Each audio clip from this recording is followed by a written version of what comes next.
Lance, thanks for joining today. This interview out here in the audience. We are live in the multiverse, and again, everybody, have patience. Live event. Really excited to be here with Lance Powell.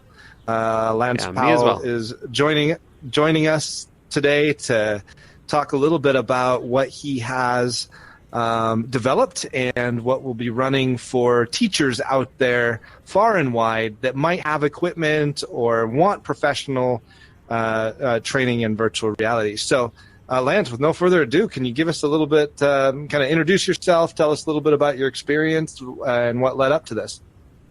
Yeah, I'm glad to. So, as you very well know, I am the CTO of VEDX Solutions, and we're continuously and tirelessly working in the field of immersive technologies for education. And previous to that, I had been working within different XR labs within Turkey, because I live in Istanbul, Turkey, and I have for some time. And ever since the first XR lab emerged within university, I've seen them try to build a community and also integrate their XR solutions into the wider curriculum. And what I found was that we had limited success in the university where I was housed, but in other places where I saw the smaller labs spring up, they were very widely underutilized. So basically, they had the VR headsets, which in Turkey are not easy to get, because they don't have distributors locally. So they had them, and they would use them as marketing tools. For example, people would invite families of prospective students into the university. They say, hey, look, we have this modern technology. They put on the headset. And then from that point onward, the student enrolls, but they never engage with the VR equipment. And I thought that was a crying shame. It was a terrible, terrible shame, because it has so much potential to do some good. So I say I personally had limited success because I was meeting with different students who would wander by the lab, and they could be from multiple different departments. So they could be architecture students or design students. They might also work in psychology, and they would ask me questions about VR or XR more broadly. And I mean, in the past, I was coming to this with fresh eyes, so I would just say, I don't know, let's look into it. Let's do some research, let's talk about it. And then little by little, we started to find solutions, what worked well for different departments, what worked well for teachers as well in those conversations. And lo and behold, I gained some amount of expertise in it. So this led to some training, sometimes informally. Sometimes people would just say, hey, can you come to our university for a week and just teach us how to use our equipment? What can we do with this? Especially during the pandemic. So yeah, that's the broad background. Excellent. And I know that you are an active participant in Educators for VR. You're an active participant in a lot of exploration in making VR effective for teachers to use. And I'd like to know, if I was a brand new teacher coming into the virtual reality space, or I was interested, tell me some things that I should think about right away. Well, the first thing you want to do is link to a community, because if you try to jump in feet first into XR, you're going to quickly feel overwhelmed, especially with teachers who are often not technologically adept, but they are still curious and they want to try something new. The first thing you can do is connect with a community of other teachers, within XR. Like when you start talking to people, you're going to get an understanding of what the technology is. But this only works at an individual level because when you're talking about an institutional level where you have multiple teachers across multiple departments. You're going to want some professional guidance in how to do that. Hmm. Otherwise, you're wasting a lot of resources just trying to get things started, and things can fall apart, like because you, for example, wanted to do a VR class, but once you got the class in, it was a complete mess because you don't have the background in classroom management or so forth. So Hmm. get help, like is what I could say. So it's like Yeah. get help by talking to people individually, but as a school, get professional help by having people guide you. But on top of that, wherever you have access to the technology, get comfortable with it and become confident with it. Because one thing you don't want to do with your students is seem insecure about using a technology. Because Hmm. if you can't project confidence, then the students won't have confidence either. So it's a very strong feedback loop. Yeah. Yeah. No, that makes a lot of sense. And over this last year, as we have spoken to a lot of schools, and you have been developing this training package. Tell me a little bit more about the training package that you've come up with to help students or help teachers make that step into VR, and to learn better practices and join that community. Hmm. Okay, so of course I have a template of different topics that I would teach anybody who's interested in opening an XR lab or in other ways introducing XR into their courses. And this can be modified based on conversations with the schools because I would never offer a one size fits all solution for all schools. It's like Hmm. before we get started, we need to have a conversation and talk about like what your goals are because people have different motivations. Because Hmm. sometimes people will say, I need to make my classes more interesting or engaging. What can I do? But sometimes it's less about what happens during the lecture, but more about just motivating students. It's like sometimes people say, I want to find a meaningful way for my students to connect without meeting in person. Like, is there a virtual solution to this? And the Hmm. answer for both of those cases is yes. Yes. So, Hmm. so it will be a conversation. But I've put up here a list of different topics that would typically be included in a course. So, we of course start with the hardware, how to use the headset, how to do so safely, because some people experience discomfort, and I'm very upfront about that. Like, it's not always a Hmm. comfortable thing the first time you're in. So, how do we mitigate that, and like, how do we approach it long term? Like, for example, Hmm. the first time I was in a headset, I was great. The second time, was not so good, but that didn't deter me, and over time I got stronger. So I teach people about my mistakes. It's like how can you do better and like make the first experience, the second experience, and every subsequent experience a great one. So yeah, we talk about things like that. We talk about the what the different hardware means. Like people, for example, watch a 360 video, um, and they'll say, "Yeah, that is VR," and I would say, "No, that's a video." Like virtual reality involves other kinds of movement within spaces and interacting with other people as well. So, I Hmm. mean, that's my experience of virtual reality. So we'll talk about those differences so people find a firm footing in like what they're doing. Um, yeah, but we'll also talk about things we can do beyond lectures. For example, we're in Engage right now, and Engage Hmm. uh, is a great educational platform. They're a partner of ours, as you know, and we highly recommend them. They are very much lecture based, and they have like course management tools. But it doesn't Mm-hmm. end with lecturing. You can also plan specific activities around history, around language, but maybe you just want a venue for coming in together and watching video content, and that's great as well. Right. Like we could just put up a video, either flat screen or a 360 video, and then watch it together.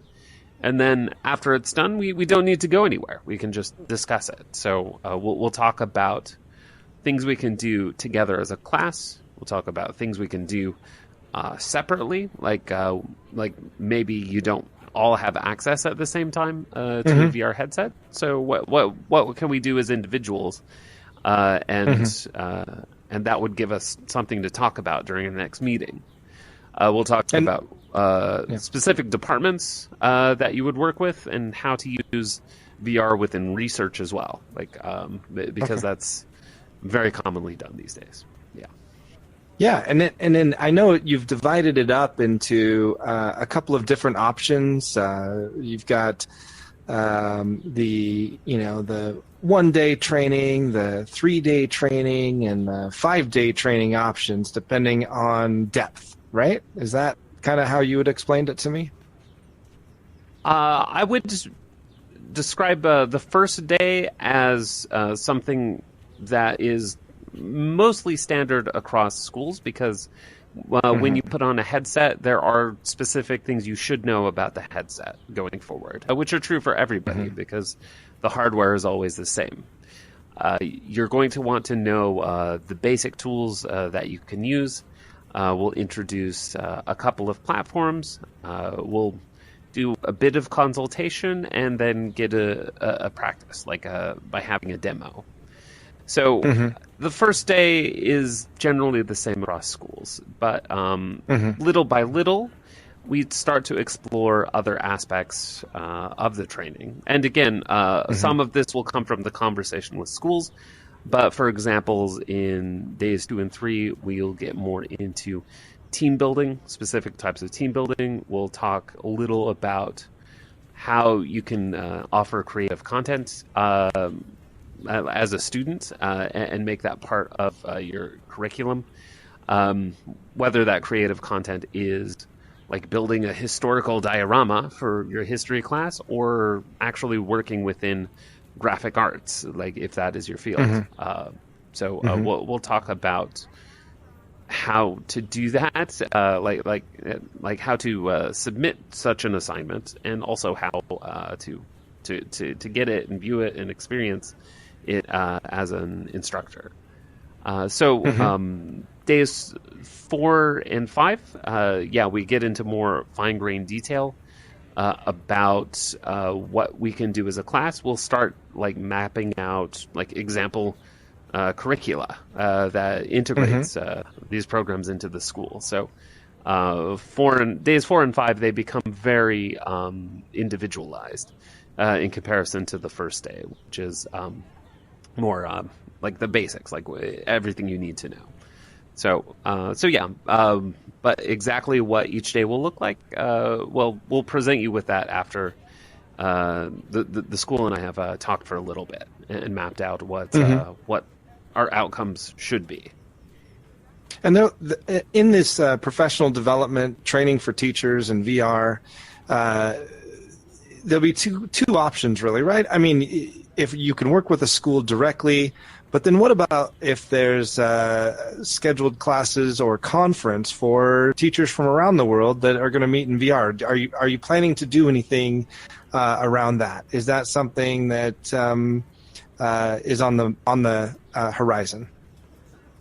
Yeah, that's absolutely included. I don't consider education as being something insular, just to a single class, because wherever you are in the world and whatever school you work at or you're attending, like you're not the only group that's getting into like VR, XR, the metaverse, or any of that. You're not the only one doing that now. Actually, many schools are. Because Mm-hmm. it's very much in demand for obvious reasons. So I am pointing out networks that exist already that you can join with, and in that way share your experience with others. Like based on like it could be based on like just having XR as a novelty for both of you, so learning together. Because like Hmm. my training, it's maximum 5 days. I mean, if you want more, of course we can, but generally we would max out at 5 days. So I'm not going to just leave you on your own. I'm just going to be connecting groups of people who can accomplish something together and learn from each other. Kind of in the past, I guess we would call it exchange students, right? So Right. the spirit of exchange would continue. Um, but I would also point out event venues where educators Hmm. regularly meet. For example, I have a list of different platforms here that we could certainly talk about depending on needs. And like Engage, the one on the bottom with the creepy skeleton, that's where we are.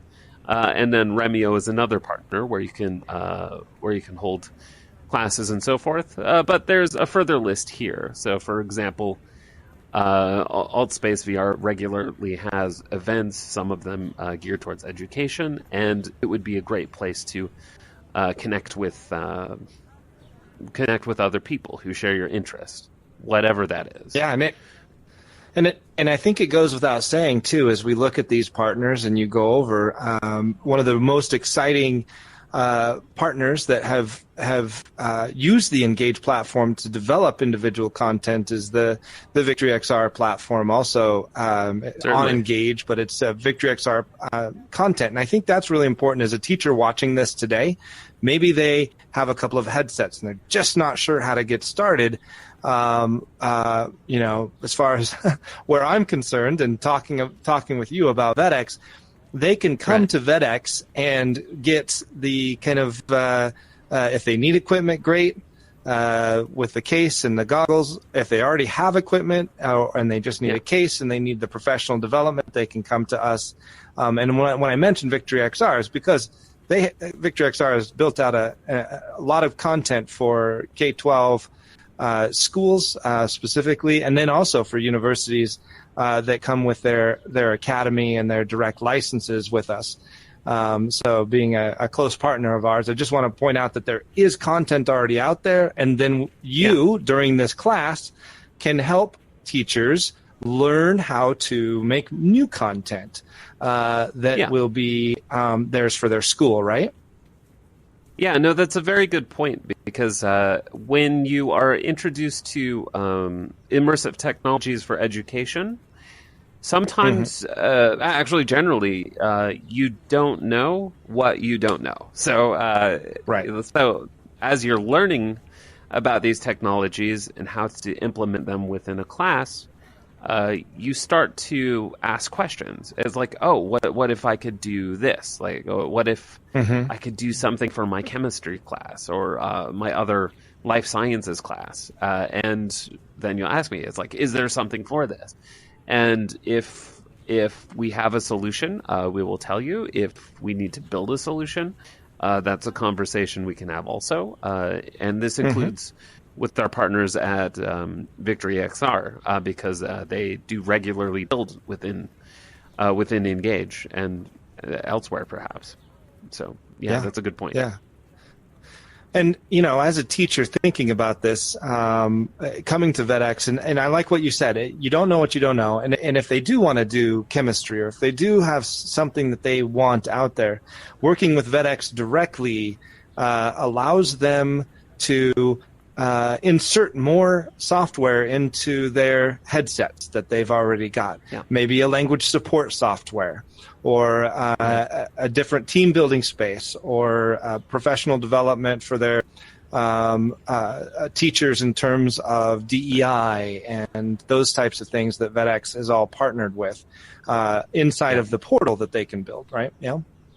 Yeah, exactly. So this is why every day of the program, I set time aside for uh, questions and answers and consultation with the school. So we'll Hmm. do a recap of whatever we learned during the day.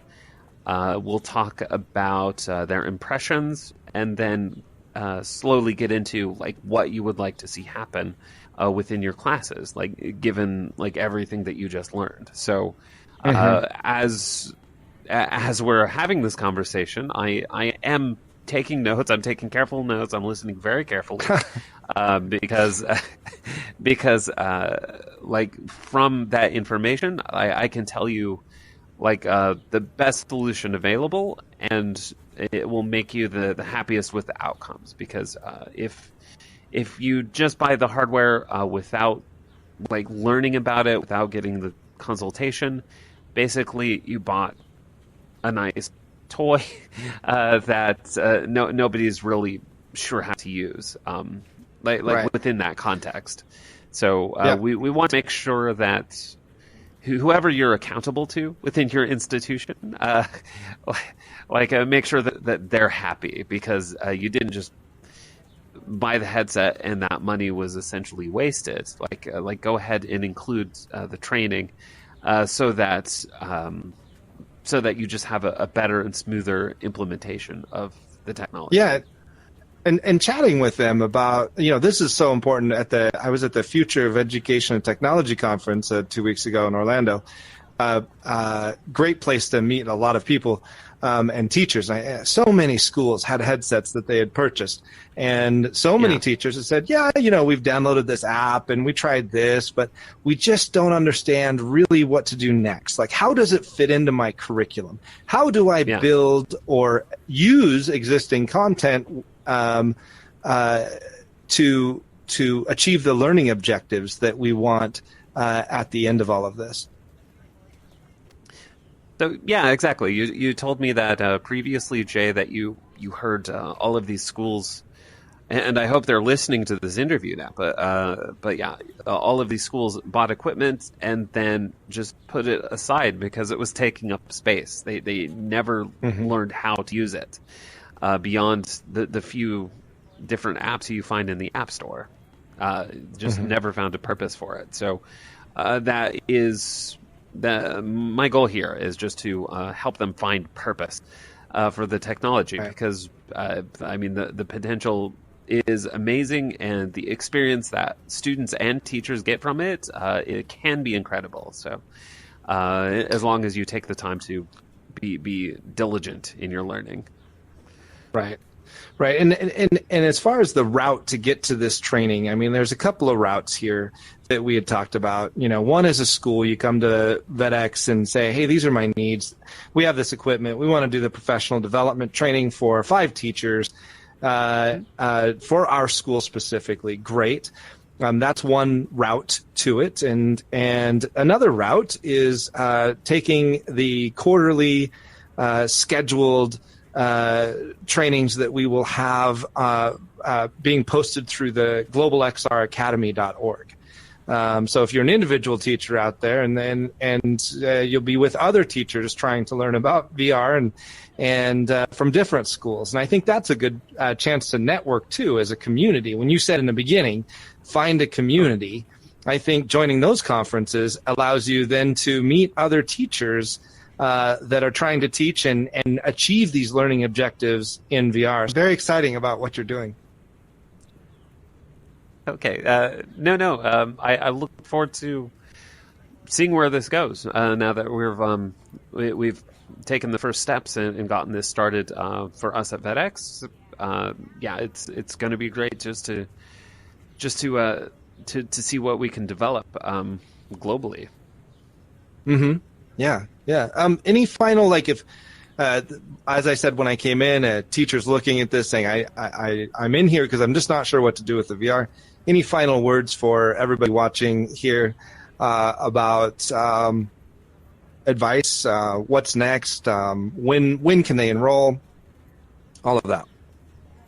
Well, you could follow us through LinkedIn. I think is the most popular way. Mm-hmm. At VEDX, because like everything is moving quickly as far as our plans with the training. So get in contact with us. Like sign up for our our newsletter, go to our website, VEDX.io, or follow me on Twitter. That's great too. So, so yeah, and I'll be sure to get you the information you need about that, and I look forward to the conversation. That's great. Yeah, and then also keep an eye on the globalxracademy.org site for the first quarterly training. So very exciting, Lance. Thank you for your time today. And real quick, before we depart, tell me a little bit about where we're at. I mean, as a teacher watching this, they're watching this and wondering kind of what is this space and what's happening here. Okay, this just opened up. This is Engage University, but the campus. So the outdoor area. There are lecture halls as well. So people, even on a free account, can come in and explore the lecture hall. And yeah, as you see, there's a screen posted here. This is the big one, but there are a few throughout the space. And and yeah, it's like one of the teaching tools available to people here, because I can come in and like switch it up. I can also search YouTube videos if I wanted to. And this event right now happening is taking place in the multiverse, right? So people are watching us live in Engage in the multiverse, which they're watching VR in VR, which is kind of cool. And from the multiverse, Jay, you got me. This is like Inception happening here. Yeah, I know. I completely forgot. So, but that's okay. That's okay. What I wanted to point out was that being here and Engage as a tool is great. And in the multiverse, the doorways can actually be, you can access Engage through a doorway in the multiverse. For everybody watching, if you turn around from the screen you're watching here, there is a door back there that's going to tell you all about the professional development trainings. And as you go through that door, it's the same as if that door was labeled with Engage to cruise over, or to Victory XR to cruise over into their custom developed campus. And in fact, the Victory XR team, if you come through VEDX and chat with us, we can help you get a twin campus in the Engage and Victory XR, and then connect that to some other metaverse like the Future Tech Labs Multiverse and Finiverse. So this is what's super exciting too for educators, is it's no longer one app that you have to get. It is a matter of what can you connect for your students? What can you build out with our help in creating that sort of private space? You can go from one metaverse to the other and not be harassed, because as a school, you literally can have these accounts connected to each other, which is very cool. Absolutely, that's right. So yeah, and while you're here, maybe look around. If you come during the event time, one of our partners may be helping out today. So be sure to say That's hello. Right. Get them to in the audience. If you see an info, you're definitely that's one of our partners there. So have a chat with them. And I think that's about it. Thank you, Lance, for the time today. Great interview, and I can't wait to be a part of the first professional development training that you'll be running this next quarter. Okay, my pleasure, Jay. All right. Okay. All right, so long, everyone. Bye. Bye-bye, everybody. Thank you.